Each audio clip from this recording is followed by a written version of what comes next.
اب وہ tragic story کا آغاز ہو رہا ہے، حضرت عیسیٰ ابن مریم کی پیشی ہو رہی ہے اللہ کی بارگاہ میں. آپ ذرا اس منظر کو تصور میں لے کے آئیں کہ قیامت کا دن ہے، اللہ تعالیٰ کی عدالت لگی ہوئی ہے،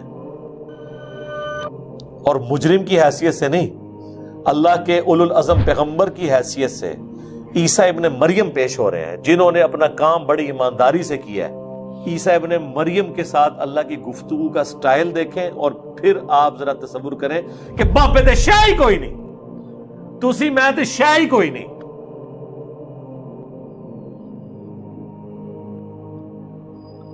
سورہ الاحزاب اور سورہ الشورى میں 5 اولو العزم پیغمبروں کا ذکر ہوا جو سب سے اعلیٰ درجے کے ہیں.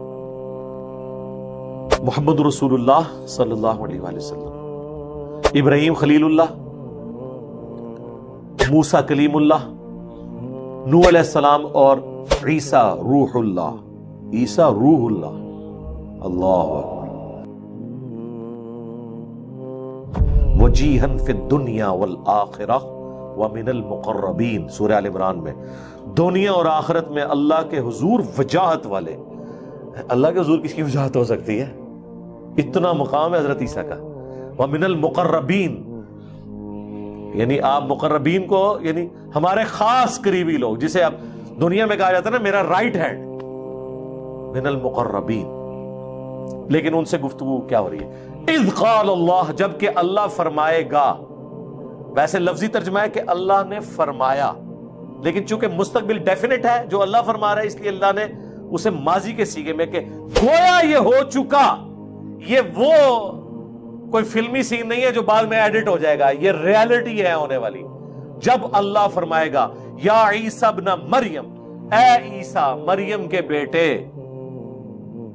اذکر، یہ میں نے وقف چکے کیا اس لیے الف کے اوپر پیش کریں، یاد کر، نعمتی علیکا، اس نعمت کو جو میں نے تجھ پہ کی تھی، وعلی والدتک، اور تیری والدہ پر. ظاہر ہے والدہ پہ بھی اللہ نے ان کو جان والوں کے لیے نشانی بنا دیا. اللہ نے بغیر شوہر کے انہیں اولاد دے دی. اذ ایدتک بروح القدس، جبکہ میں نے تیری مدد کی تھی اے عیسیٰ ابن مریم روح قدس کے ذریعے، یعنی جبرائیل کے ذریعے. یعنی ایک تائید حاصل تھی، اتنے بڑے بڑے موڑ ان سے ظاہر ہوئے.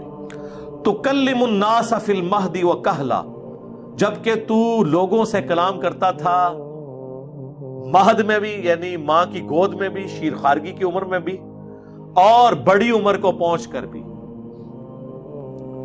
الٹیمیٹلی دعوت حق بلند کی. سورہ مریم میں آیا نا کہ جب لوگوں نے سیدہ مریم کے اوپر تہمت لگائی یہودیوں نے، تو انہوں نے بچے کی طرف اشارہ کیا، تو بچے نے کہا کہ مجھے اللہ تعالیٰ نے پیغمبر بنایا ہے، میں اللہ کا بندہ ہوں، اور مجھے اپنی والدہ کے ساتھ حسن سلوک کرنے والا بنایا، مجھے تورات اور انجیل کی تعلیم دی. اب شیرخوار بچہ جس کی بولنے کی عمر نہیں ہے، وہ اتنی فلوئنٹ گفتگو کر رہا ہے، یہ معجزہ. وَإِذْ عَلَّمْتُكَ الْكِتَابَ وَالْحِكْمَةَ، جبکہ میں نے تمہیں کتاب دی اور حکمت بھی سکھا دی. وَالتَّوْرَاةَ وَالْإِنجِيلَ، اور تورات اور انجیل. یا اس کا ترجمہ یوں بھی ہوتا ہے یعنی تورات اور انجیل، کیونکہ الکتاب شریعت کے لیے بھی آئے.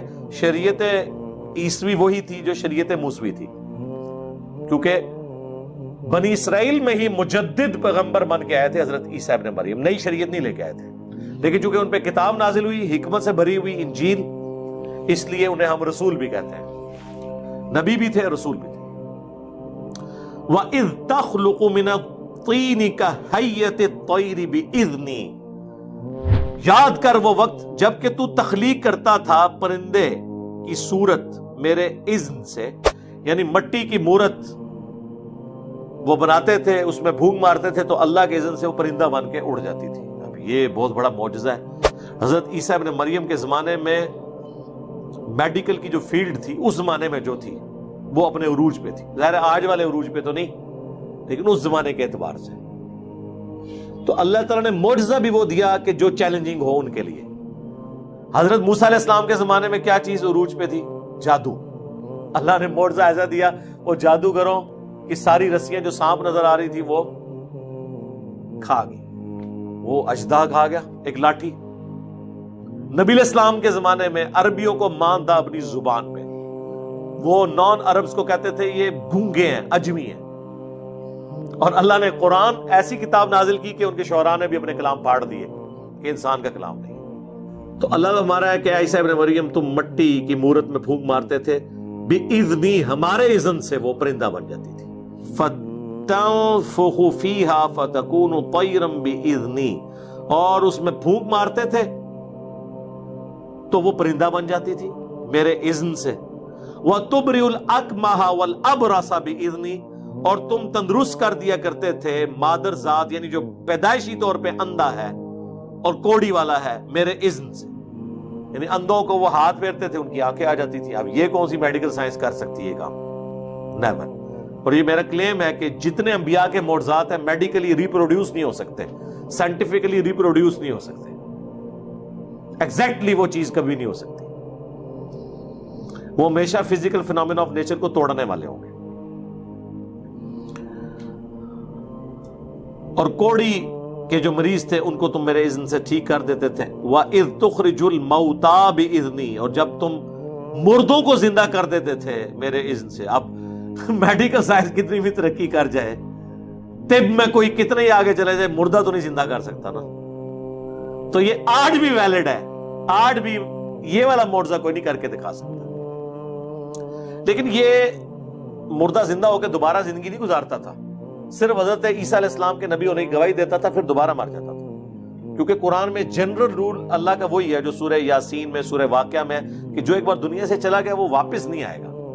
تو یہ واپس آنا نہیں ہوتا تھا، مردے کے پاس کھڑے ہوتے تھے، کہتے تھے کہ اللہ کے اذن سے زندہ ہو، وہ زندہ ہوتا تھا اور وہ کہتا تھا حضرت عیسیٰ اللہ کے پیغمبر ہیں، اور پھر دوبارہ مر جاتا تھا، یہ چیز بتانے کے لیے کہ حضرت عیسیٰ کی نبوت۔ لیکن دیکھ لیں بات پھر بھی لوگوں نے نہیں مانی، جنہوں نے نہیں مانی انہوں نے نہیں مانی۔ باقی جو شیخ عبدالقادر جیلانی کے بارے میں مشہور ہے، ڈوبی ہوئی تار دی تھی انہوں نے، سر کوئی نہیں تار سکتا ڈوبی ہوئی، یہ مولوی نے تو سٹوریاں سنا کے تہاڈی ڈبو دیتی ہے انہوں نے، کوئی نہیں تار سکتا، ناٹ ایٹ آل۔ بلکہ سورۃ الانبیاء کا آپ سٹارٹ پڑھیں، اس میں نبی الاسلام سے جو گلہ ہے کافروں کا وہ یہی ہے نا کہ اس نبی کو وہ والے معجزے کیوں نہیں دیے گئے ہیں جو یہ باقیوں کے بارے میں کلیم کرتا ہے۔ تو اللہ تعالیٰ نے فرمایا کہ اگلے لوگ ایمان لے آئے تھے جو یہ لے آئیں گے، پھکی اے جی کر کے دس دو جی، حوالہ کٹو جی کتنے ہے جی، اچھا جی دکھا دینے ہیں، پھر کیا ہوئے گا؟ نہیں پھر ہوتے ہی رہاں گے، پھر بھی جاؤ نہ سو ادھروں، حوالہ انہوں دکھائیں گے، اس نے چینج ہونا ہے۔ وَإِذْ كَفَفْتُ بَنِي إِسْرَائِيلَ عَنْكَ، اور جب میں نے روک دیا بنی اسرائیل کو تجھ سے، یعنی ان کے قتل کے فتوے جاری ہوئے، سورہ النساء میں ڈیٹیل آتی ہے، وَمَا قَتَلُوهُ وَمَا صَلَبُوهُ، نہ تو عیسیٰ کو قتل کیا گیا نہ انہیں سولی دیا گیا، بلکہ معاملہ مشتبہ ہو گیا اور اللہ تعالیٰ نے ان کو اپنی طرف اٹھا لیا۔ ان آیات میں تفصیلی گفتگو کر چکا ہوں۔ تو اللہ تعالیٰ کہہ رہا ہے کہ میں نے بنی اسرائیل، حالانکہ خود یہ بھی بنی اسرائیل کی نسل میں سے تھے، لیکن یہودی علماء نے، بزرگان دین نے پیغمبر کو نہیں قبول کیا۔ بزرگان دین ایسی چیز ہے کہ جو پیغمبروں کو قبول نہیں کرتے ہیں، تو جو پیغمبر کا نام لے کے دعوت دے اس کو کہاں سے قبول کریں گے؟ وہ تو ڈائریکٹ پیغمبروں کو قبول کرنے کے لیے تیار نہیں ہے۔ ٹھیک ہے جی۔ اذ جئتہم بالبینات، جب تم ان کے پاس روشن دلائل یعنی معجزات لے کے آئے، فقال الذین کفروا منہم، تو ان میں سے جنہوں نے کفر اختیار کیا وہ تو یہ کہنا شروع ہو گئے، ان ھذا الا سحر مبین، کہ یہ تو نہیں ہے مگر کھلا جادو۔